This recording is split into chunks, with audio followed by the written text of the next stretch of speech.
श्री स्वामी समर्थ. ओम नमः शिवाय. श्रावण महिना म्हणजे भगवान महादेवांचा अत्यंत प्रिय आणि पवित्र महिना आहे अशी मान्यता आहे. या महिन्यात आपण ज्या काही श्रद्धेने भक्तिभावाने केलेली पूजा असते, सेवा जप तप पारायण आपण जे करतो त्याचे अनंत कोटीने आपल्याला फळ मिळत असते. त्याच्यामुळे आपण या पवित्र श्रावण महिन्याची सोनं करून घ्यायचं आहे आणि आपल्याच्याने जेवढ्या होतील शक्य होतील तेवढ्या सगळ्या सेवा आपण करायच्या आहेत. सगळी शिवजींची उपासना आपण करायची आहे. यंदा बघा 2026 मध्ये श्रावण महिना सुरू होणार आहे. 2026 मध्ये श्रावण महिना सुरू कधी होतो, किती श्रावण सोमवार आहेत, सोमवारी कोणती कोणती शिवमूठ अर्पण करायची आहे आणि संपूर्ण महिन्यात अशा कोणकोणत्या सोप्या सेवा आहेत ज्या केल्याने आयुष्यातील संकटे दुःखे अडीअडचणी कमी होऊन सुख समृद्धी आणि समाधान आपल्याला लाभेल.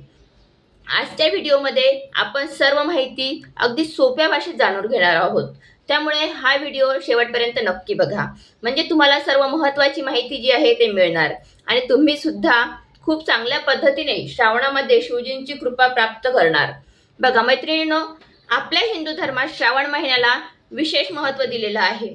देवशयनी एकादशीपासून भगवान श्री हरिविष्णू योग निद्रेत जातात. तर सृष्टीचा कारभार कोण बघते, तर सृष्टीचा कारभार हा शिवजींकडे सोपवला जातो. त्याच्यामुळे भगवान विष्णू योग निद्रेस गेल्यानंतर शिवजी हे आपल्या सृष्टीचा कारभार बघत असतात, ते आपल्या सृष्टीचा कारभार चालवत असतात. त्यामुळे हा श्रावण महिना जो आहे तो खूपच पवित्र आहे. म्हणूनच या काळात भगवान शिवांची पूजा, अभिषेक, जप तप, उपवास आणि नामस्मरण करण्याचे खूप महत्त्व आहे. जो कोणी श्रावण महिन्यामध्ये भक्तिभावाने ह्या सेवा करतो ना, महादेव त्यांच्या सेवा लवकर स्वीकारतात आणि त्या भक्तांचे मनकामना लवकर पूर्ण करतात. त्यांना स्वइच्छित फळ ते देतात. कोणीही संकल्पाशिवाय किंवा बिना संकल्पाची पूजा करत नाही. काही ना काही त्यांची इच्छा तर असतेच. ते इच्छा ठेवूनच आपण प्रार्थना करत असतो किंवा आपण जे काही उपवास तापास करत असतो, व्रत करत असतो. श्रावण महिना 13 ऑगस्ट 2026 पासून सुरू होणार आहे, तर 11 सप्टेंबर 2026 ला समाप्त होणार आहे. 4 श्रावणी सोमवार येणार आहेत. प्रत्येक सोमवार महादेवांसाठी अत्यंत शुभ मानला जातो. या दिवशी शिवलिंगावर जलाभिषेक करतात, दूध अभिषेक करतात, पंचामृत, बेलपत्र, धतुरा, पांढरी फुले आणि हे सगळं काही चढवून मग आपण चढवताना आपण ओम नमः शिवाय या मंत्राचा जप आपल्या मनामध्ये करायचा आहे. अत्यंत शुभ आहे हा जप करणे, म्हणजे आपण जी पूजा करतो आहे ते शिवजीपर्यंत नक्कीच पोहोचते आहे. जर तुमच्याकडे वेळ नसेल, तर तुम्ही म्हणा की माझ्याकडे आता थोडा वेळ नाही आहे, मी जॉबला वगैरे जाते किंवा माझ्या घरामध्ये छोटे मुलं आहेत, फॅमिली मोठी आहे, पण तरी सुद्धा आपण देवासाठी आणि आपल्या स्वतःसाठी 5 ते 10 मिनिटं वेळ तर नक्कीच काढू शकतो. 5 ते 10 मिनिटं जरी तुम्ही सेवा केली तरी सुद्धा चालेल, पण सेवा मात्र नक्की करा. सेवेमध्ये आपण काय करू शकतो, 5-10 मिनिटासाठी सुद्धा 108 वेळा शिवजींच्या नामस्मरणाचे जप करू शकतो. ओम नमः शिवाय, ओम नमः शिवाय. किंवा आपण श्रावणामध्ये शिवलीला अमृताचे सुद्धा पारायण करायचे आहे. ते पारायण, तो ग्रंथ आपण वाचायचा. त्याचा 14वा आणि 15वा अध्याय वाचला जातो. खूपच पवित्र असा ग्रंथ आहे. 12 ज्योतिर्लिंग स्तोत्र सुद्धा आपण वाचू शकतो. शिवस्तुती सुद्धा आपण वाचू शकतो. शक्य नसल्यास तुम्ही पंचाक्षरी मंत्र तर नक्कीच करू शकता, कारण ह्या खूपच साध्या आणि सोप्या सेवा आहे, तर ह्या आपल्याकडनं झाल्याच पाहिजे. त्याच्यामुळे काय ना, आपल्याला जो महिना हा इतका पवित्र आला आहे त्याचे सर्व पुण्य आपल्याला कमवायचे आहे आणि ते तुमच्या नशिबाला साथ देणार आहेत. म्हणजे तुमचे ज्या काही अडीअडचणी असतील, लग्न जुळत नाहीये किंवा मुलांच्या काही अडचणी आहेत, नवऱ्याच्या काही अडचणी आहेत, पैशांच्या आर्थिक अडचणी आहेत, भांडणे आहेत, नवरा बायकोचे भांडणे वगैरे आहेत, तर ते सुद्धा यातून निघून जाण्यास मदत होईल.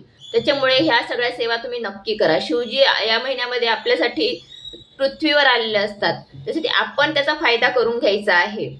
श्री स्वामींची सुद्धा सेवा करायची आहे. श्री स्वामी चरित्र सारामृताचे आपण पारायण करू शकतो. 108 वेळा, 21 वेळा, 51 वेळा, जशी तुमच्याच्याने यथाशक्ती जशी तुमच्याच्याने होऊ शकेल तसे पारायण तुम्ही करा.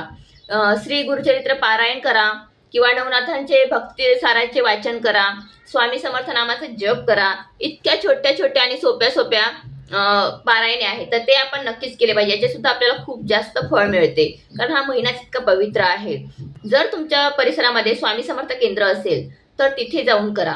म्हणजे सामुदायिकरित्या जेव्हा आपण सेवेमध्ये सहभागी होतो ना, तो आनंद आणि तिथली ती सकारात्मक ऊर्जाच वेगळी असते. त्याचे आपल्याला अधिक पटीने फळ प्राप्त होते, कारण प्रत्येकजण प्रत्येकाची वेगळी वेगळी सेवा करत असतो. त्याच्यामुळे जर तुम्हाला तिथे जायला मिळालं तर तिथे नक्कीच करा.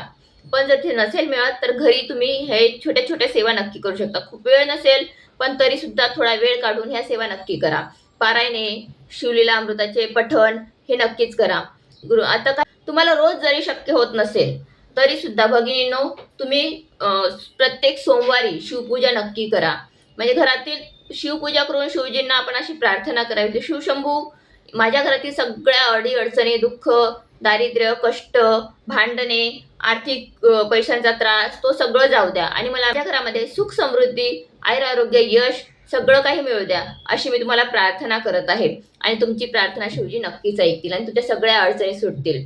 तसंच बघा, आता पण काही काही गर्भवती स्त्रिया असतात तर त्या 7 महिन्यापर्यंत तर सगळ्या सेवा करू शकतात, पण 8व्या 9व्या महिन्यात थोडा जड असतो, कारण त्यांनी उठल्या बसल्या वगैरे जाऊ शकत नाही, त्रास होतो. त्याच्यामुळे त्यांनी उपवास, त्यांच्या डॉक्टरांच्या सल्ल्याने उपवास करावा किंवा सात्विक अन्न खाऊन नामस्मरण जरी केले तरी ते शिवजींपर्यंत नक्कीच पोहोचणार आहे.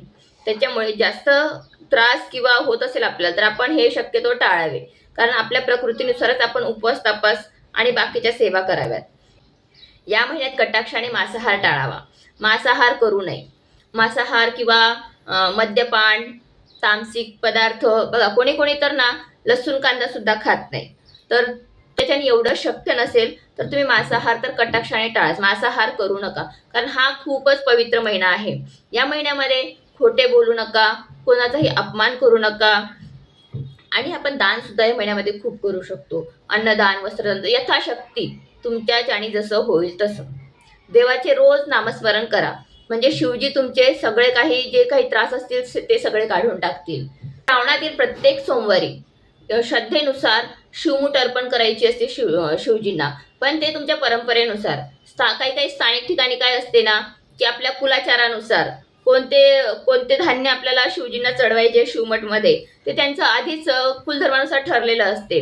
पण जर तसं ठरलेलं नसेल तर मी तुम्हाला समोर कोणत्या कोणत्या मूठ कोणत्या कोणत्या दिवशी व्हायचे आहेत ते मी तुम्हाला सांगते. 2026 मधील श्रावण सोमवारी आपल्याला 4 सोमवार 4 शिवमूठ व्हायचे आहे. त्यातली पहिला सोमवार 7 ऑगस्ट शिवमूठ आहे तांदूळ. दुसरा सोमवार 24 ऑगस्ट शिवमूठ आहे तीळ.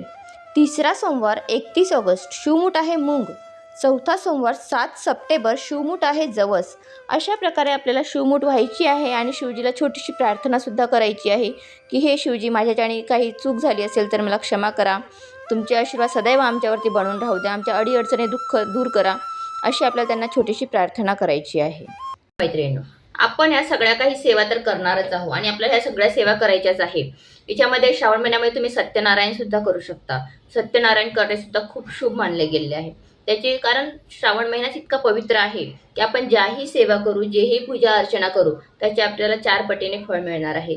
तर सत्यनारायण सुद्धा तुम्ही करू शकता या महिन्यामध्ये, ते केला पाहिजे. या महिन्यामध्ये श्रावण महिना हा फक्त उपवास करण्याचा महिना नाही, तर स्वतःमध्ये सकारात्मक बदल घडवून घेण्याचा महिना पण आहे.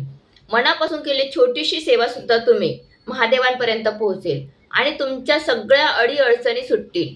कारण आपण खूप मनोभावाने आणि सद्विचाराने ही पूजा करा. श्रवण, भक्ती सगळं काही करा, पारायणे करा. मी तुम्हाला सांगितलं त्याप्रमाणे सेवा करा. शिवजींची सेवा करा, स्वामी समर्थांच्या सेवा करा. कारण शिवजी साक्षात जर या धर्तीवरती आले आहेत तर आपण त्याचं सोनं करून घेतलंच पाहिजे आणि आपल्या ज्या काही अडीअडचणी आहेत त्या सगळ्या सुटणार आहेत. आता बघा, तुम्ही रुद्राभिषेक सुद्धा करू शकता. श्रावण महिना आहे तर रुद्राभिषेक तुम्ही केला तर त्याचा सुद्धा तुम्हाला खूप फायदा होईल. रुद्राभिषेकाचं जे काही जल आपण त्यांना वाहतो तर त्याचं आपण काय करायचं आहे, ते तुमच्या घरामध्ये जर तापट मुलं असतील किंवा न आपल्या तर काही असतात थोडे मुलं मोठे झाले की ऐकत नाहीत वगैरे, तर ते पण जर असतील तर तुम्ही काय करायचं, त्या जल जे आहे, तीर्थ जे आहे ना, त्याचं त्यांना प्राशन करायचं, त्यांना ते प्यायला द्यायचं. घरातल्या सगळ्यांनी पिलं तरी सुद्धा चालते आणि त्याचा छिडकाव सुद्धा करायचा. फक्त अशा जागी त्याचा छिडकाव करायचा की आपला पाय तिच्यावरती पडणार नाही. अशा प्रकारे तुम्ही जेव्हा रुद्राभिषेक कराल तर त्याच्या जलचं तुम्ही हे एक उपाय नक्कीच करू शकता आणि खूप जणींना याचा अनुभव आलेला आहे. तुम्ही सुद्धा तुमचा अनुभव, म्हणजे तुम्ही ही पूजा करा आणि तुमचा अनुभव माझ्यापर्यंत नक्की शेअर करा की तुम्हाला याचा काय फरक पडलेला आहे. जर तुम्हाला ही माहिती आवडली असेल तर व्हिडिओला लाईक करा, आपल्या मित्रमैत्रिणींपर्यंत शेअर करा आणि आजच्या भक्तिमय माहितीसाठी आपल्या या चॅनलला सबस्क्राईब करा. श्री स्वामी समर्थ. ओम नमः शिवाय.